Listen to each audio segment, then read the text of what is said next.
শুধু ঢেঁড়স দিয়ে কি ভাত খাওয়া যায় বলো তো? আমার মা বলছে নাকি খাওয়া যায়। আসসালামু আলাইকুম। হে বন্ধুরা, তোমরা সবাই কেমন আছো? আলহামদুলিল্লাহ, আমি খুব ভালো আছি। আজকে চলে এসেছি ঢেঁড়সের একটা খুবই সাধারণ রেসিপি নিয়ে, যেটা খেতে তো খুবই দুর্দান্ত, কিন্তু বানাতে খুবই কম সময় লাগবে। তো চলো ফটাফট তোমাদেরকে দেখিয়ে দিই কি কি নিয়েছি আমি। একটা ডিম, ভেন্ডি আর পেঁয়াজ। দেখো, ঢেঁড়সকে কিন্তু আমরা ভেন্ডি বলি। তো আমি এগুলো কেটে নিয়েছি। এবার চুলায় কড়াই চাপিয়ে তাতে তেল দিয়ে দেব। তেলটা একটু গরম হলেই তাতে দিয়ে দেবো শুকনো লঙ্কা। দেখো, শুকনো লঙ্কাটা একটু পোড়া পোড়া হয়ে এলে তারপর এর মধ্যে দিয়ে দেবো কেটে রাখা পেঁয়াজ কুচিগুলো। রান্না করেছি, আর রান্নার এই আওয়াজটা না শুনলে কি ভালো লাগে বলো? এরকম একটা আওয়াজ হবে, তবে না বোঝা যাবে যে হ্যাঁ আমি রান্না করছি। কি গো, ঠিক বললাম তো নাকি? পেঁয়াজ কুচিগুলো একটু নাড়াচাড়া করব, তারপর এর মধ্যে দিয়ে দেবো লবণ পরিমাণ মতো, তারপর একটু হলুদ গুঁড়ো। ব্যাস, এই দুটো দিয়ে আমি পেঁয়াজগুলোকে ভালো করে ভেজে নেব।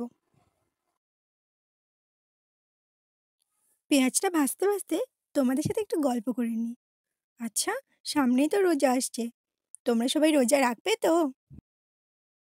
আমি ইনশাল্লাহ রাখবো। তোমরা কিন্তু আমার চ্যানেলে চোখ রেখো, আমি তোমাদের জন্য রোজ নতুন নতুন ইফতারি রেসিপি নিয়ে আসবো। আশা করছি তোমাদের নিশ্চয়ই ভালো লাগবে। তোমরা সেগুলো বাড়িতে ট্রাই করবে। চেষ্টা করব সেগুলো সবথেকে সহজ পদ্ধতি যেন হয়। আমি কিন্তু রোজার জন্য খুব এক্সাইটেড। আমার মতো কে কে রোজার জন্য এক্সাইটেড তোমরা একটু কমেন্ট করে জানিও তো। দেখো, কথা বলতে বলতে না পেঁয়াজটা ভাজা হয়ে গেছে। এবার এর মধ্যে ভেন্ডিটা দিয়ে দিই। ভেন্ডিটা দিয়ে একটু নাড়াচাড়া করতে হবে। ততক্ষণ নাড়াচাড়া করব যতক্ষণ না ভেন্ডিটা ভালো করে সেদ্ধ হয়ে যাচ্ছে। জানো, রোজার কথা মনে করে আমার মন তো শুধু এটাই বলছে, সেহেরি খাবো, রাখবো রোজা, ডাক দিও মা আমারে, সারা দিনের ক্লান্তি ভুলে সুখটা নিব ইফতারে। কি তাই না বলো? সারাদিনের ক্লান্তি তো ইফতারেই যাবে। সত্যি অনেক ভালো লাগবে বলো। জানো, এই আনন্দের মধ্যেও না একটা খবর আছে যেটা আমি খুব চিন্তিত। আমার না এক্সাম চলছে। এক্সামটা এমন করেছে যে ঠিক রোজার মাঝেই ফেলেছে।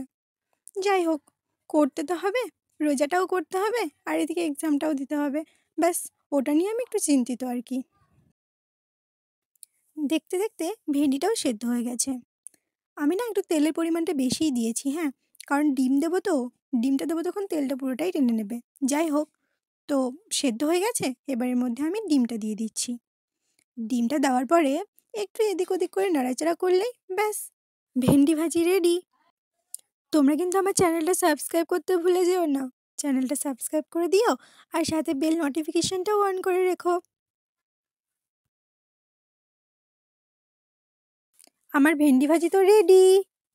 চলো এবার ভাতের সাথে এটা সার্ভ করা যাক। আমি ভেন্ডি খাই, তোমরা আমার চ্যানেলটা সাবস্ক্রাইব করে দাও। থ্যাংক ইউ সো মাচ ভিডিওটা দেখার জন্য। আর হ্যাঁ, অবশ্যই কমেন্ট করে জানিও রেসিপিটা কেমন লাগলো। আজকের মতো টাটা, দেখা হচ্ছে নেক্সট ভিডিওতে। ততক্ষণ তোমরা সবাই ভালো থেকো। Tata, bye. Thanks for watching.